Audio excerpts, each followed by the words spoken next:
What a girl, what a world, what a light. Oh, I married Joan. What a mind, love is blind, what a wife. Joan Davis with Jim Backus in I married Joan.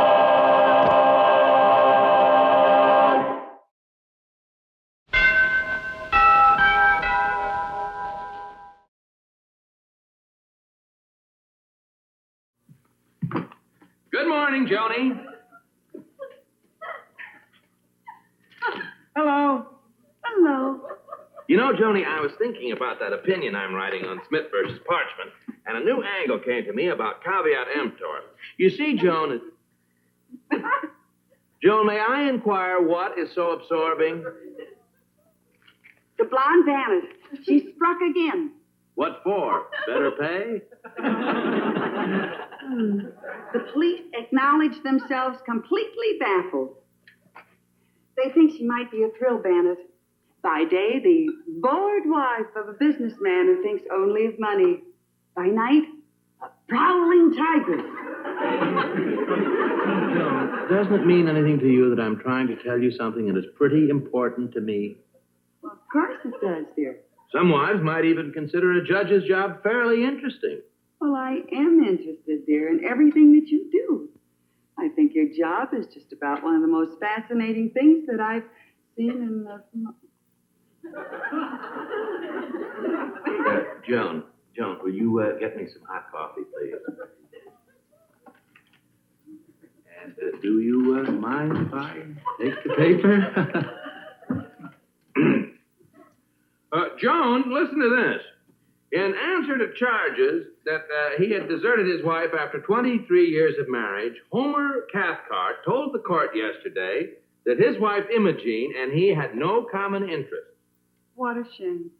Mr. Cathcart said, "My wife is not interested in my work. And rather than sit and stare at each other for another 23 years, I decided to leave home." Well, that's the way it goes with marriage. You never know when it will happen to you. Farewell. Goodbye.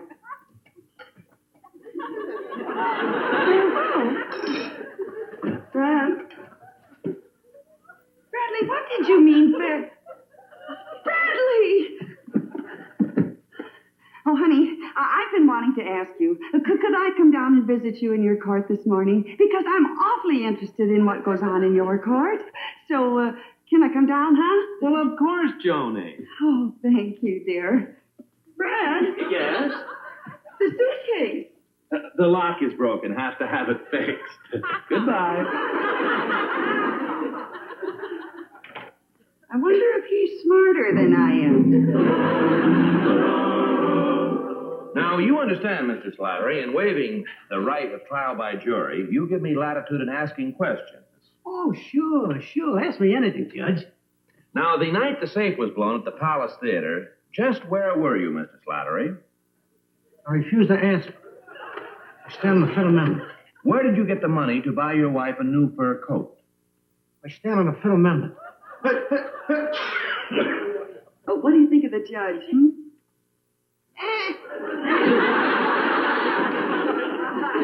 Don't you think he's real dignified and real smart?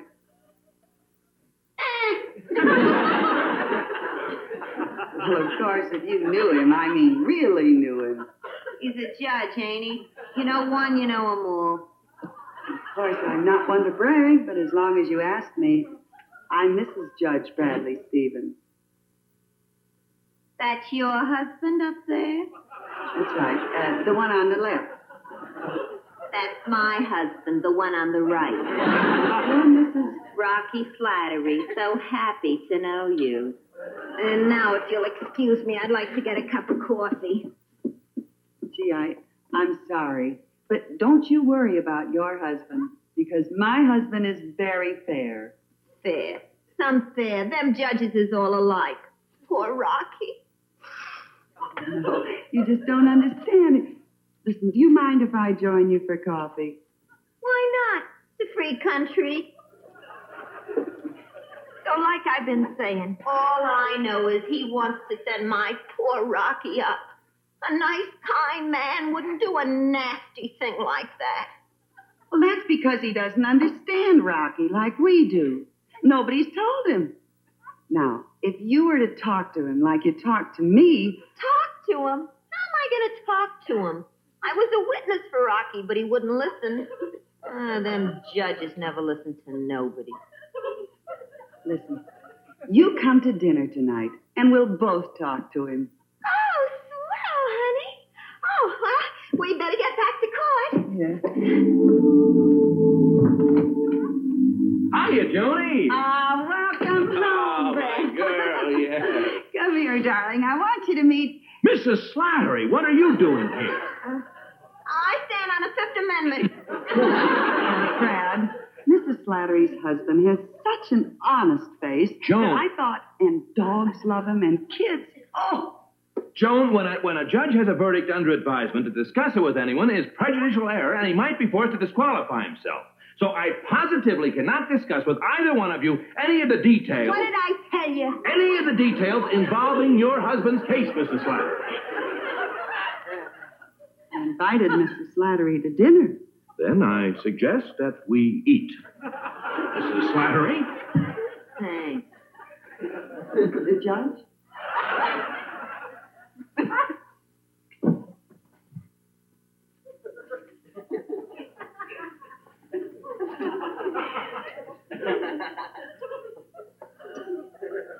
You know what, Mrs. Slattery? Now what, Mrs. Stevens?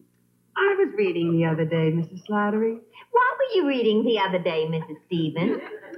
Well, it seems there was a judge who electrocuted a man on circumstantial evidence. And the man turned out to be innocent. No. Oh, what did the judge do? What did he do? What could he do? He shot himself. The only decent thing. Poor dear.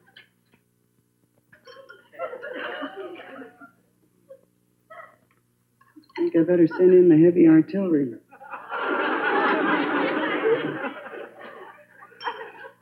Do I hear someone at the door? I didn't hear anyone at the door. Oh, I'm sure I heard someone at the door.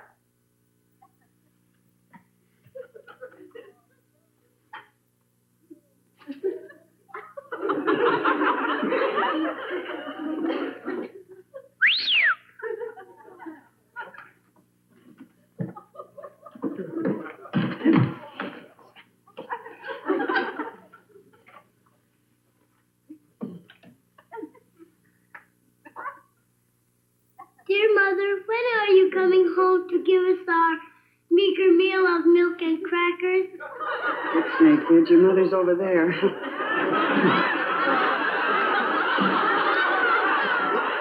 Where's the bad man who wants to send our innocent father to jail? Joan. Please, Brad, have you no heart? What is to become of us and our 5 baby sisters if our father is sent up the river? Alas. 5 baby sisters. French. And what have you to say, my manly little man? Well, Mrs. Stevens, if I can't remember my line, will you give me the 50 cents anyways? Cute little tyke. Joan, it's perfectly obvious these kids are all phonies. Well, maybe this one is, but what about Mrs. Slattery's other 4 children? 3 children? 2? Joan, come over here. Joan, I am certain the Slatterys have no children. You're helping by sending him to jail?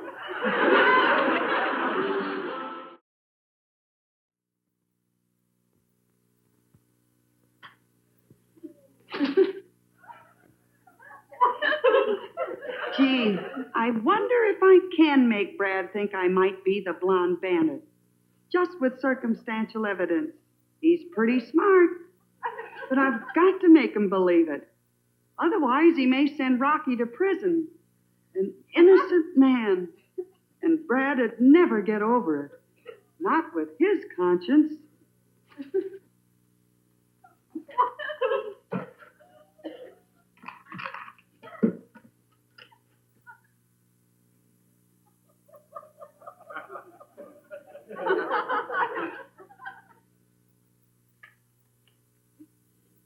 I'll show him just how wrong circumstantial evidence can be.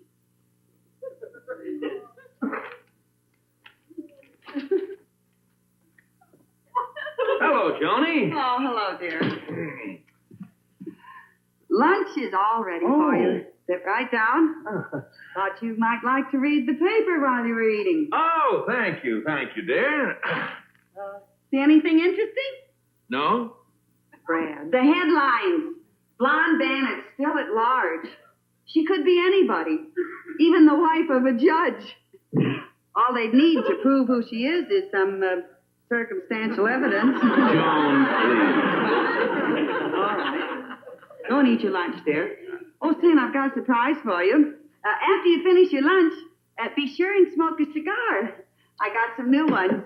Put them right in the humidor here. Fine. Well, I guess I better go and straighten up in the kitchen. Gotta go out on a job. I mean, the club meeting with the girls, you know. You don't mind, dear. No, fine.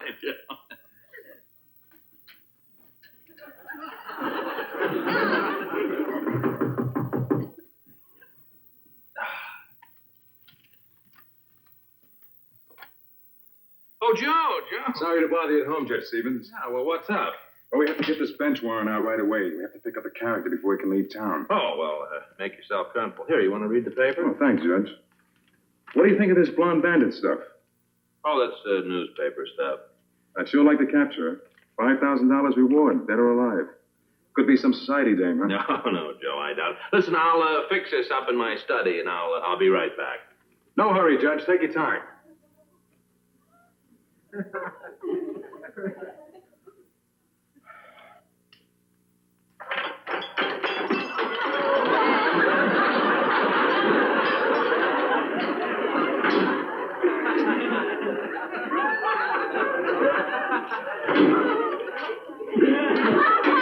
Just ought to get him.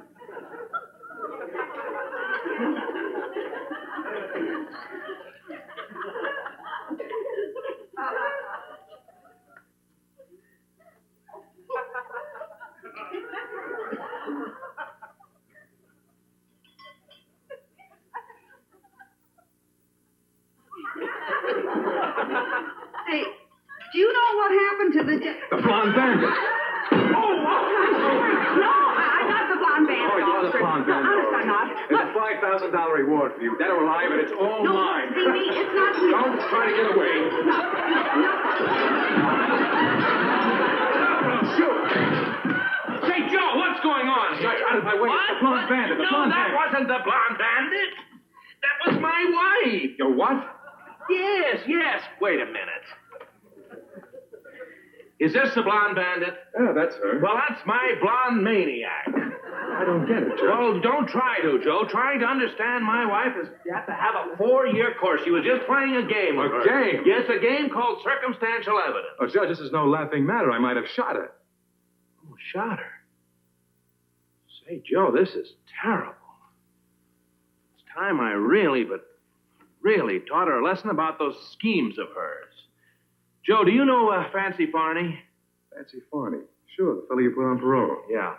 Will you tell him I want to see him this afternoon and ask him to come over and bring along some friends? Oh, sure, Judge. But he's going straight, you know. Yeah, I know. I just want him to help me put an end to the career of my Blonde Bandit once and for all.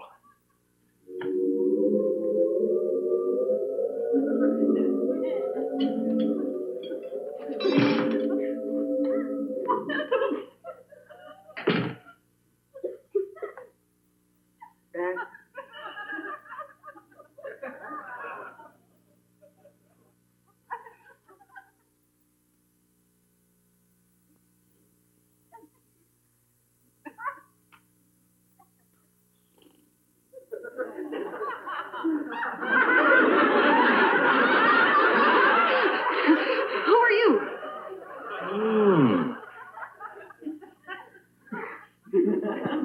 Class. Real class. Well, what do you want? Farney's her name, Blondie. Fancy Farney. The organization sent me. Oh, well, I belong to enough clubs already.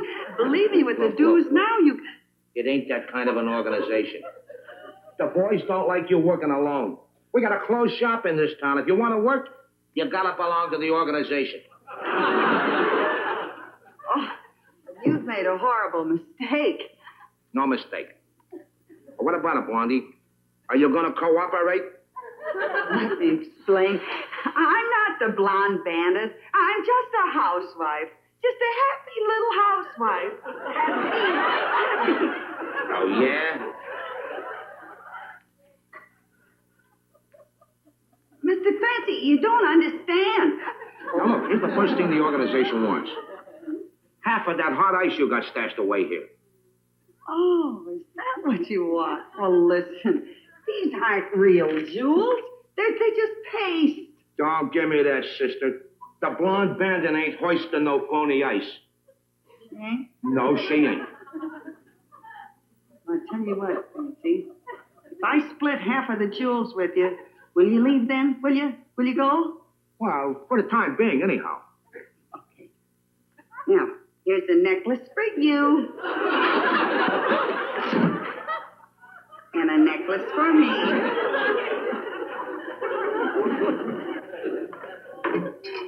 And a bracelet for you. And a bracelet for me.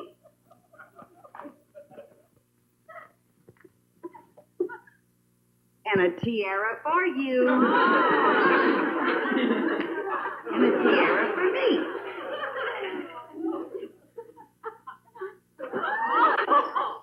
And a bunch of rings for you. And a bunch of rings for me. Wait a minute. We better count them. One for you, and one for me, and one for you, and one for me, and one for you, and one for me, and one for you, and one for me, and one for you, and one for you.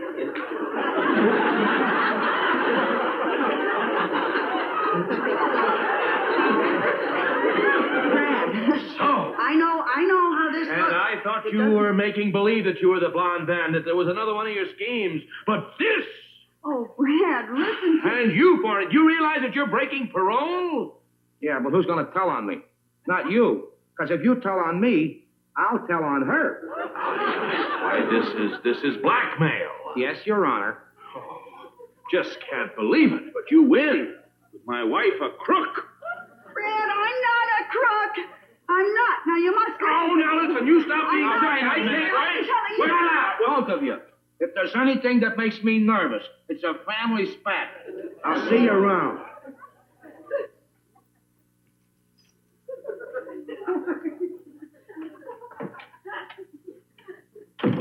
Oh. Joan, I just can't believe this. My own wife, a criminal, consorting with other criminals. But, Brad, this isn't This true. may have been going on for years. I go to court every day, work like a loyal husband. I don't know what's going on here. What's going on here? Well, how do I know? Maybe this house is a hideout for criminals. With Barney hanging around here, why not the rest of the underworld? I'm not going to listen to this anymore, Judge Bradley Stevens. I'm going to bed. But, Joni...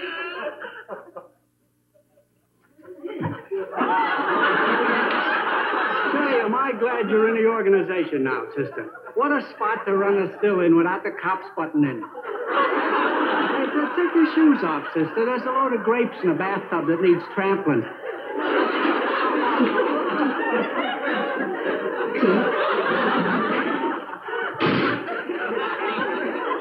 Honey, I thought you were going to bed.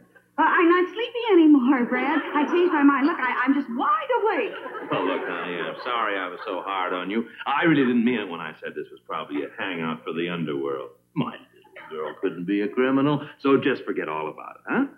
Well, I think I'll go to bed. Don't go in there. Well, why not? Well, it's too early to go to sleep, darling. I tell you what, it's such a lovely night out. Supposing we take a nice walk. That's very good to make you sleepy. Oh, yes. Well, wait a minute, dear. It's a little chilly. Don't you think you'd better get our coats? Or you... Yes, listen. Gotcha. $200 on Prince George in the third, Handy Annie, 100 across the board in the fifth.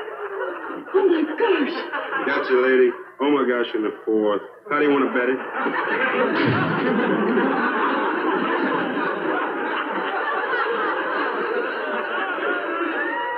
Joni, I thought we were going for a walk.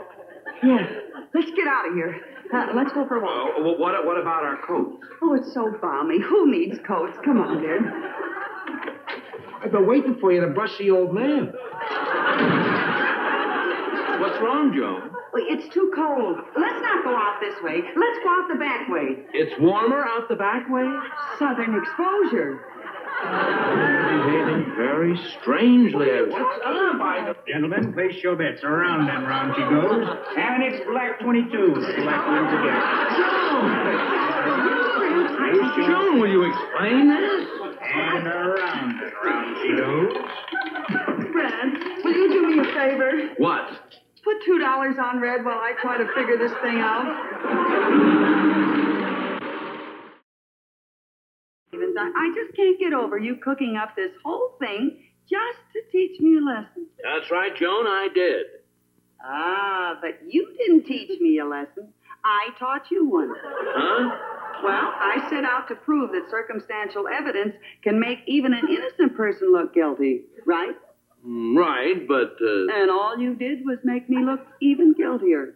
So it certainly proves my point about circumstantial evidence. You know something? You're right. Mm-hmm. So, Brad, will you turn Rocky Slattery loose? It's all just circumstantial evidence, you know. Well, I would, Joan, except for one thing. Oh, what's that? He confessed this morning. And by the way, you know who the Blonde Bandit is? Who? Mrs. Slatter. Yeah. Now, Mrs. Stevens, what have you got to say? Well, I stand the Fifth Amendment.